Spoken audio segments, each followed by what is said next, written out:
एक मुर्गे को रहने के लिए कम से कम 4 स्क्वायर फीट जगह लगती है। 4 स्क्वायर फीट में तो 10 मुर्गों को जबरदस्ती रख देते हैं। एक गाय को रहने के लिए न्यूनतम जितनी जगह चाहिए उसमें 10 गाय को रख देते हैं।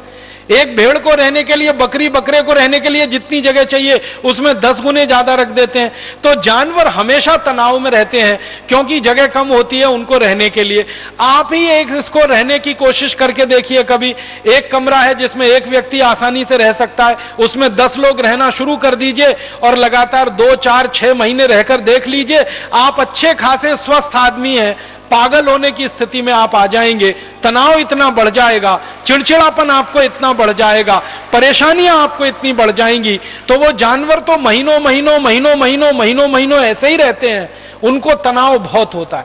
और तनाव के समय में उनके शरीर में तनाव पैदा करने वाले हार्मोन्स बहुत निकलते हैं। स्ट्रेस हार्मोन का सबसे ज्यादा सीक्रेशन उनके शरीर में उस समय होता है। और उसी समय जब उनको काटा जाता है तो भय और उनको होता है, डर और उनको होता है। तो डर और भय की स्थिति में जब जानवर काटे जाते हैं तो उनके खून में वो सारे के सारे निगेटिव हार्मोन्स या स्ट्रेस हार्मोन, जो तनाव देने वाले हार्मोन है, वो रहते हैं। और थोड़े बहुत मांस में भी रहते होंगे, मांसपेशियों में भी रहते होंगे।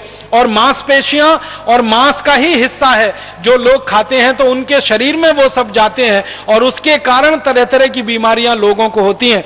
इसलिए दुनिया में कहा गया है कि मांसाहारी लोगों को शाकाहारी लोगों की तुलना में ज्यादा बीमारियां होती हैं और उनके मरने की सबसे जल्दी संभावना होती है। इसके अलावा दुनिया में और एक महत्व की बात देखी गई है, वो ये कि जो शाकाहारी लोग हैं उनमें दया, प्रेम, करुणा ये सबसे ज्यादा तीव्र गति से और सबसे उच्च स्थिति में मिलती है। सारी दुनिया में कई जगह अभ्यास किया गया, कई जगह अध्ययन किया गया, अलग अलग समूह बनाकर, एक तरफ मांसाहारी लोग हैं, एक तरफ शाकाहारी लोग हैं। तो देखा यह गया कि जो शाकाहारी लोग हैं उनमें दया है, उनमें प्रेम है, उनमें करुणा है, उनमें वात्सल्य है, उसमें ममता है, उसमें ममत्व है। सब तरह के मानवीय गुण सबसे ज्यादा शाकाहारी लोगों में है।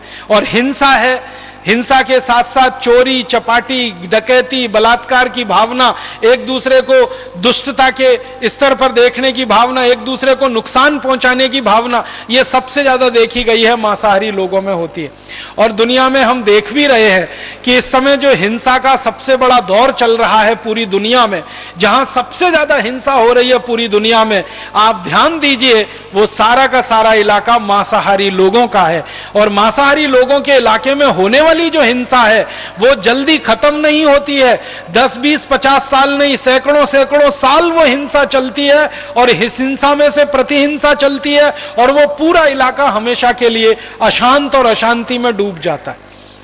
दुनिया में जहां शाकाहार बहुत ज्यादा है उन देशों में आप देख लो काफी शांति मिलेगी। मैंने ये देखा इस अध्ययन में कि जो शाकाहारी लोग हैं वो गरीब हैं, भुखमरी के शिकार हैं, उनमें कुछ महामारियां भी हो सकती हैं, लेकिन सबसे ज्यादा शांति उन्हीं के इलाके में है जहां सबसे ज्यादा शाकाहारी लोग हैं पूरी दुनिया। और जहां मांसाहारी लोग हैं उनमें अमीरी हो सकती है, उनमें अमीरी है, उनमें समृद्धि है, उनमें संपत्ति है, लेकिन सबसे ज्यादा हिंसा उनके बीच में है और मानसिक हिंसा सबसे ज्यादा है, सबसे ज्यादा अशांति उनके बीच में है। दुनिया में जिन देशों में मांस सबसे ज्यादा खाया जाता है वहां मानसिक रोगी सबसे ज्यादा है। एक छोटे से देश की कहानी बताता हूं। स्पेन नाम का एक देश है और स्वीडन नाम का एक देश है। स्वीडन को दुनिया में कहा जाता है सबसे ज्यादा अमीर देश है। स्वीडन को कहा जाता है वहां विकास का मानदंड सबसे ऊंचा है।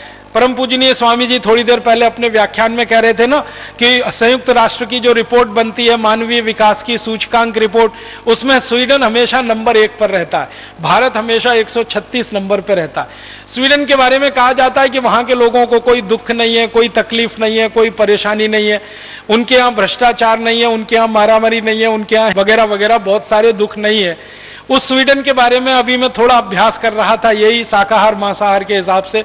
तो स्वीडन है तो छोटा सा देश, लेकिन मांस सबसे ज्यादा खाया जाता है और मांस का उपभोग सबसे ज्यादा है।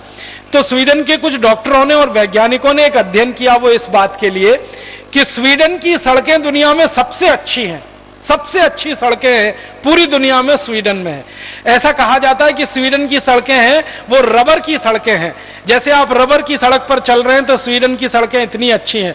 लेकिन स्वीडन के वैज्ञानिकों का कहना है कि सबसे ज्यादा दुनिया में पीठ दर्द के मरीज अगर कहीं हैं तो वो स्वीडन में ही है।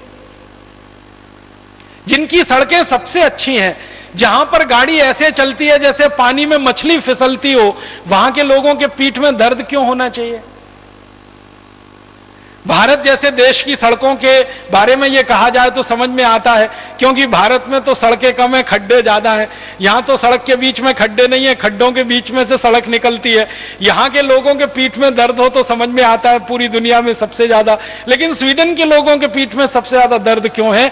तो वहां के वैज्ञानिकों का कहना है कि यह साइकोसोमेटिक डिसऑर्डर है। वहां के लोगों को मनोदैहिक जो चिकित्सा करने वाले वैज्ञानिक है वो कह रहे हैं कि इसकी ज्यादा असंतुलन में से पैदा हुई बीमारियां हैं, उनका सड़कों से कोई लेना देना नहीं है। और उनका कहना है कि ये बीमारियों का एक बड़ा कारण उनके यहां है वो मांसाहारी भोजन है और मांसाहारी जीवों की हत्या है और उनसे निकलने वाली हिंसा है। तो ये अभी अध्ययन सारी दुनिया में हो रहे हैं और बता रहे हैं कि कैंसर ज्यादा हो रहे हैं, डायबिटीज ज्यादा हो रही है, हार्ट अटैक ज्यादा हो रहे हैं, ब्रेन हेमरेज ज्यादा हो रहे हैं, कोलेस्ट्रॉल ज्यादा बढ़ रहा है, मोटापा ज्यादा बढ़ रहा है, हमारे घुटनों के दर्द, कमर के दर्द, कंधों के दर्द ज्यादा बढ़ रहे हैं मांसाहारी लोगों को। तो हम क्यों फालतू में इस दुनिया में जाएं, मांस खाने वाले बने? इसलिए मेरा आप सभी से एक विनम्र निवेदन है। मैं तो ये मान के आपसे ये बात कह रहा हूं कि हम में से तो शायद ही कोई भारत स्वाभिमान का कार्यकर्ता होगा जो मांसाहारी अब तक बचा होगा, अन्यथा तो वो शाकाहारी हो गया होगा। प्राणायाम करते करते, योग करते करते, बार बार आस्था चैनल पर परम पूजनीय स्वामी जी का व्याख्यान सुनते सुनते अब तक तो सभी भारत स्वाभिमान के जो कार्यकर्ता